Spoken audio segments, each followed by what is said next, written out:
আর এই মমতা বন্দ্যোপাধ্যায়ের বিস্ফোরক অভিযোগের পরিপ্রেক্ষিতে এ রাজ্যেও তৃণমূল এবং সাংসদরা ক্ষুব্ধ।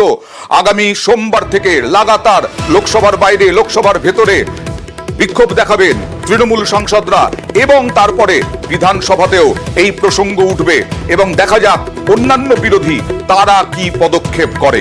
বিমান বন্দ্যোপাধ্যায় বিধানসভার অধ্যক্ষ তিনি কি বললেন দেখুন। এটা খুব দুর্ভাগ্যজনক।